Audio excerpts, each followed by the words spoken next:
നീതുവാണ് നീതുവാണ് ഉരുള് പൊട്ടിയിട്ടുണ്ട്. ഞങ്ങളൊക്കെ വീട്ടിലൊക്കെ വെള്ളം. ഒരിക്കലും മറക്കാത്തൊരു നോവാണ് വയനാട് ചൂരൽമലയിലെയും മുണ്ടക്കയിലെയും ആ ഉരുൾപൊട്ടൽ.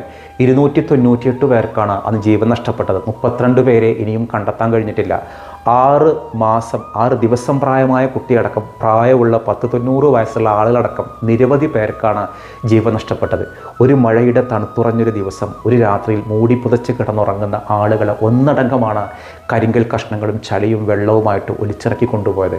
അത് അങ്ങ് ദൂരെ ചാലിയാറിൻ്റെ അപ്പുറത്തേക്കുള്ള സൂചിപ്പാറ വെള്ളച്ചാട്ടവും കഴിഞ്ഞിട്ടാണ് കഷ്ണങ്ങളായിട്ട് ആ നഷ്ടപ്പെട്ട മനുഷ്യരുടെ ശരീരാവശിഷ്ടങ്ങൾ പോലും കണ്ടെത്തിയത്.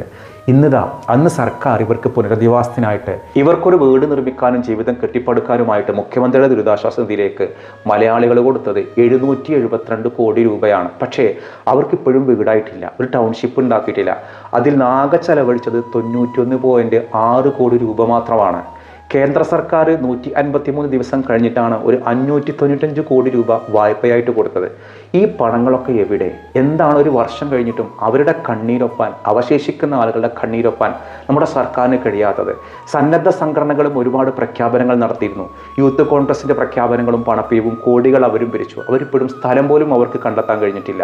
മുസ്ലിം ലീഗും ഇതുപോലെ ഫണ്ടിങ് നടത്തി കോടികൾ അവരും നേടി. അവർക്കൊരു സ്ഥലം വാങ്ങി, ആ സ്ഥലം വാങ്ങിയതാണെങ്കിൽ ഇരട്ടി വില കൊടുത്തത് നഷ്ടത്തിലായിരുന്നു എന്നുള്ളതാണ്. അവർക്കും വീടുണ്ടാക്കാൻ കഴിഞ്ഞിട്ടില്ല. ഇങ്ങനെ ഓരോരുത്തരും വീടുകൾ ഉണ്ടാക്കാനുള്ള വാഗ്ദാനം കൊടുത്തു. പക്ഷേ ചിലരുടേതൊക്കെ പാതി വഴിയിലാണ്. അതിലപ്പുറം ചോദ്യം ചെയ്യേണ്ടത് സർക്കാരിന് കിട്ടിയ 772 കോടി രൂപയിൽ വെറും 91 കോടി രൂപ മാത്രമാണ് ചെലവഴിച്ചത്. ആ പാവങ്ങൾക്ക് വേണ്ടി കിട്ടിയതാണ്.